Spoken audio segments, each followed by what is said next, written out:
Well, many people ask the question, what makes someone successful in business? Well, joining me now is Jim Markham. He is the author of Big Lucky and the founder of Pureology, and he is sharing his secret in his new book. Welcome. Thank you very much. Well, nice being here, Elsa. I'm happy to have you here. So I want to get started with your journey because it's a cool one. You started off by cutting hair, and then tell us how Playboy magazine put you on your path to just incredible success in the beauty industry. You know, I started out as a 15-year-old barber, was married at 15, and started cutting hair, and I was really successful, winning awards. And I was charging $5 a haircut in a little town called Farmington, New Mexico.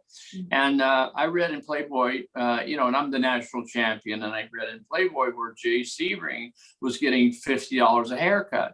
And I thought, here I am, the national champion, and he's getting $50 a haircut, 10 times more than I am. What must I do? So I called Jay up, and he took my call, and we started talking. And before long, I became his protege and successor. So that Playboy, I found out about Jay Sebring. Wow, that is amazing. And to be that young and then say, you know what? I need a mentor. How are you doing it? And not only did it teach you, took you under his wing, you took off. Now you've got plenty of celebrity clients. I have to ask you, would you mind name dropping a couple? Who have you worked with or on, I guess? Of course not. I started cutting. Paul Newman was my first celebrity client.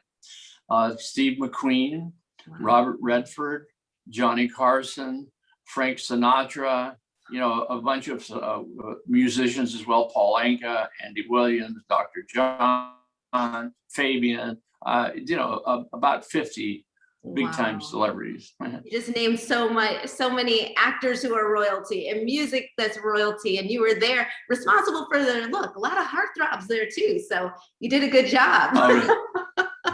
Thanks. It was a lot of fun. And I know on your way to climbing the ladder, of course, there were a lot of challenges too. So talk about that aspect of it. When I first started, in Hollywood, and I'm coming from a $5 haircut in New Mexico to $50, that was quite challenging to go from, from like average to superstar. And I was not I didn't have the education, I didn't have the background, but I had the desire. And that was challenging to fit in and cut through hair, but I did it. Along the way, I also had challenge. I've had 5 companies that I've started and founded and succeeded at. And each one of them presented a different challenge, a different thing you had to do, whether it be finance, whether it be warehousing, whether it be distribution. So I had challenges all the way, every step of the way.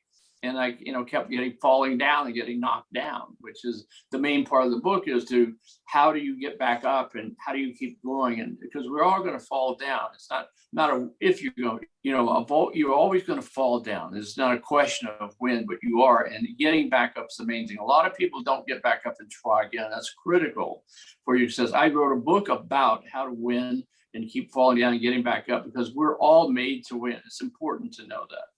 It is important to know that. And, a lot of entrepreneurs, when they're first starting out, they need that tip, that nugget about how they even go about it. And then other people who are entrepreneurs have started and now they need to know how to stand out. So what do you say to these two groups of entrepreneurs as they make their way? Well, finding something that you like to do or love to do is even more is better.